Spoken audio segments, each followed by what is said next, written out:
momento que nos pertence. Às vezes a gente fica tão preocupados com o futuro, né? A gente nem sabe se a gente vai ter. Ou então a gente passa boa parte do nosso tempo faturando o passado, pegando as faturas do passado, olhando se valeu a pena, se não. E nos falta muitas vezes a sensibilidade de observar a vida que está ao nosso redor neste momento. Dudu Falcão e Lenine, que são os autores dessa música, paciência, uma palavra forte para os dias de hoje. Tudo hoje nos convida a ir com muita pressa. O mundo hoje é apressado. E se a gente não cuida, a gente entra nesse ritmo acelerado que nos impede muitas vezes de perceber a própria vida. Semana passada estava viajando com a minha mãe, levando-a para Uberlândia. E num determinado momento eu tinha dormido, porque eu estava com muito sono. Eu acordei, sentei ao lado dela. Eu falei: senhora não quis dormir um pouquinho não? E ela me disse assim: eu não. Essa paisagem está tão bonita, se a gente perde, a gente não vê. Achei a resposta da minha mãe muito sábia. É verdade. Muitas vezes nós não apreciamos a viagem, ou porque estamos ocupados com tantas coisas, porque até queremos dormir um pouco, não é nenhum problema. Mas ela, diante da beleza da paisagem que ela tinha do lado de fora do ônibus, ela preferiu apreciar aquilo que estava sendo a viagem. É interessante porque às vezes, quando nós pegamos a estrada, a nossa ansiedade é chegar. Por isso que às vezes a gente acelera tanto, a gente anda até acima da velocidade permitida, colocando em risco a nossa vida, em risco a vida do outro. Porque nos falta a percepção de que na viagem o importante é o ir. A graça não está no destino final, mas está em cada passo, em cada etapa desse deslocamento que nos leva até aquele lugar. Para isso a gente precisa ter paciência. Talvez seja a virtude mais necessária para os dias de hoje, a gente ter paciência. Paciência com o processo da vida, paciência com os outros que estão ao nosso redor. Porque só na paciência é que a gente descobre que a vida é rara. Que a vida é rara, que ela precisa ser apreciada, ser saboreada, que essa vida merece ser vivida em cada momento, em cada etapa, com muita intensidade. E às vezes nós vamos ficando cansados, né? Nós vamos perdendo a capacidade de ter essa paciência. Pode observar, quando nós estamos estressados demais, a primeira coisa que a gente perde é a paciência. A gente tem dificuldade de lidar com o tempo, a gente tem dificuldade de lidar com as esperas, com as demoras, a gente quer tudo para ontem. A gente coloca a nossa alma num ritmo tão acelerado e que é tão contrário a ela. Minha gente, nós precisamos prestar muita atenção no ritmo que nós estamos dando à nossa alma. Muitas vezes nós estamos fazendo a nossa alma viver num ritmo que sufoca, que mata aos poucos. E quem é que impõe esse ritmo à alma? O corpo. Porque nós não podemos separar as duas realidades. A antropologia cristã nos ensina que corpo e alma precisam ser conjugados juntos. Mas você não pode esquecer que elas têm necessidades diferentes. São duas realidades que necessitam de coisas diferentes. O corpo precisa de atividade física, precisa de alimento, precisa de descanso, precisa de conhecimento. Não é assim que funciona? Se você cuida bem da saúde do seu corpo, você vai observar a necessidade de vez em quando fazer um check-up, fazer um exame de sangue, examinar tudo aquilo que é o funcionamento do seu corpo, porque você quer viver, você quer ter saúde. Então, para ter saúde, é preciso administrar as necessidades do corpo. É preciso compreender o mecanismo do corpo, como é que ele funciona, quais são as necessidades que ele tem. O corpo precisa ser hidratado, então por isso a gente não pode esquecer de beber água. O corpo precisa de higiene, por isso que nós não podemos deixar de tomar banho, cortar o cabelo, cortar as unhas. O corpo precisa de ter dinâmica, ele precisa estar disposto.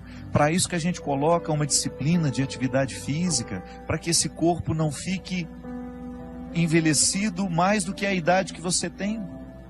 Isso também acontece, às vezes a gente está com 50 anos, mas por causa da vida errada que a gente deu ao corpo, que a gente impôs ao corpo, talvez a gente já esteja com 70 anos na carne, mas não na realidade. Então o corpo tem necessidades que, se a gente não observa, ele entra num processo de falência logo. Aí aquela vida bonita que você poderia desfrutar, você não desfruta porque você foi negligente com as necessidades do seu corpo. Aí você vai para as necessidades da alma. Oh, meu Deus! Como são diferentes as necessidades da alma. A alma precisa de oração, a alma precisa de silêncio. Claro, é o corpo que faz esse silêncio para que depois a alma possa sentir. Eu gosto de dizer que quando o corpo fica calado, até que a alma comece a sentir os benefícios do corpo estar quieto e calado, vai um tempo, não é imediato. A alma fica rebuliça dentro do corpo porque a gente está sempre apressado. Nós estamos dando ao corpo um ritmo alucinante constantemente. Então a alma tem dificuldade de descansar. E a oração, a verdadeira oração, é aquela que, calado o corpo, a alma também começa a se calar. E aí ela começa a ficar propensa a Deus. Ela começa a ter a possibilidade de ter um encontro com Deus. Por quê? Ao disciplinar o corpo numa quietude e num silêncio, a alma começa a entrar neste contexto de silêncio, de quietude, que é onde a gente vai ter a oportunidade de ouvir Deus falar com a gente. A alma precisa de música. Quantas vezes você chegou cansado em casa, tomou um banho, deitou na sua cama, colocou uma música que te relaxava e você sentiu que a sua alma agradeceu aquele carinho que você fez a ela? Isso é oração também. Ainda bem que nós temos aqui, as músicas que nos fazem rezar. Ou gosto de dizer, as músicas que rezam por nós. A gente grava tantos CDs todo ano. Aqui na Canção Nova você tem uma infinidade. Nós temos aqui o novo trabalho, o meu, Deus no Esconderijo do Verso. Todas essas músicas compostas, pensadas, elaboradas, gravadas, para que a alma viva o deleite que a arte pode trazer. São canções naturalmente religiosas que vão fazendo com que a nossa alma desfrute dessa tranquilidade. A arte ensina a nossa alma a ser paciente. A oração ensina a nossa alma a ser paciente. Aqui na Canção Nova nós temos tantos produtos para isso. Uma palestra, um livro. Você tem aqui o livro Discípulo da Madrugada. Você começa a ler um livro que foi preparado para isso. Nós não só queremos vender o trabalho que a gente faz. Não. O primeiro motivo aqui, por acaso esse trabalho aqui pode ajudar. Ajuda aqui a Canção Nova, ajuda as minhas obras, ajuda a tantas pessoas. Mas o primeiro objetivo que a gente tem quando escreve um livro, quando compõe uma música, quando a gente grava um CD, é proporcionar àqueles que nos acompanham, que acreditam no nosso trabalho, proporcionar um aprendizado da paciência nessa alma. Então a gente tem uma leitura que nos tranquiliza, que nos ensina valores, que mexe na nossa cabeça, que mexe no nosso jeito de pensar. Aí você vai percebendo este movimento natural de Deus, trazendo essa paciência que é tão fundamental para que a gente tenha equilíbrio para enfrentar as pressas da vida. Porque eu vou te contar uma coisa, hoje é impressionante como nós encontramos pessoas que estão destruindo as suas vidas porque não aprenderam a paciência. A pressa nos mata. Você que está me ouvindo, eu tenho certeza que você sofre na sua carne as consequências da sua ansiedade. A ansiedade te adoece. A falta de paciência prejudica o seu relacionamento com os outros. Nós estamos agitados demais. Nós estamos vivendo para fora demais. Nós temos compromisso demais, quietude de menos. Você sabe que eu, na minha vida, como eu sou uma pessoa que tenho uma vida muito pública. Eu estou o tempo todo encontrando muita gente, eu trabalho muito, eu tenho muitos eventos, eu viajo toda hora, eu encontro muita gente. Eu assumi uma regra para mim. Quando eu chego na minha casa, ali é o meu claustro. Às vezes eu não aceito convite nem para atravessar a rua para almoçar na casa da minha vizinha. Porque eu sei que a minha alma precisa dessa quietude. Eu preciso do meu silêncio. E eu só saio quando eu realmente tenho de sair. Porque eu descobri que para eu dar conta de viver essa vida muito pública, eu preciso ter bastidores. Eu preciso ter o meu espaço de vida consagrada ao silêncio, à quietude, à oração. Porque nessa correria nem sempre eu consigo. Mas você já imaginou se eu chegasse na minha casa e impusesse a mim uma rotina de vida social que me retirasse para jantar, para isso, para aquilo, para uma festa? Não aguentaria a vida que eu tenho. E como eu privilegio a minha vida de missão, porque eu sou um missionário, eu escolhi ser missionário. Ninguém me obrigou a ter essa vida.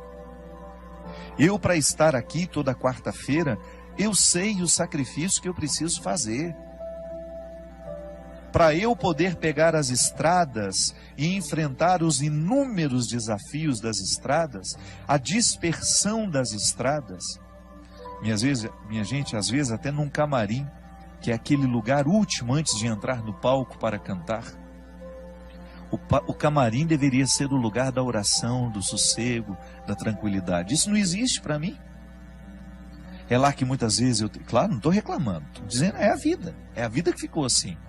Às vezes eu tenho tanta gente para atender, tanta gente querendo conversar comigo, que quando eu subo no palco, me restam 2, 3 minutos ali só para me concentrar, para entrar ali no palco e dar tudo de mim. Essa semana mesmo, eu fui a Poços de Caldas e eu tinha 1h30 para fazer o evento, porque eu precisava pegar a estrada de madrugada, que eu tinha um compromisso logo cedo em Taubaté. Senão eu não ia conseguir dormir nem 2 horas. E aí tudo bem, o evento começou, o show começou. Aí a minha assistente, a Mônica, que fica do lado, faltam 10 minutos. E aí eu olhei para aquele povo. Não tenho coragem de parar o show aqui agora, porque eu preciso ir embora. Ali é o lugar da minha dedicação. Você sabe por quê? As pessoas vão ali para me ouvir. É claro que depois eu me dou o direito de dizer, olha, não vou autografar CD de ninguém, não vou tirar foto com ninguém, porque eu preciso ir embora. Mas o meu tempo de evangelização em cima do palco é sagrado. Ali é o horário de exercer o meu ofício. Eu não posso ter pressa no ofício de evangelizar. Mas quando eu chego em casa, eu preciso me dar o direito de viver esses bastidores, de viver esse silêncio, essa quietude, de desligar um pouco o meu telefone, de esquecer que ele existe, de estar um pouco mais diante de Deus, para que Ele me preencha, para que depois, quando eu voltar para a estrada, eu continue tendo o que oferecer ao outro. Olha aqui, você tem uma vida diferente da minha. Você não tem essa necessidade de evangelizar como eu evangelizo. Mas não se engane.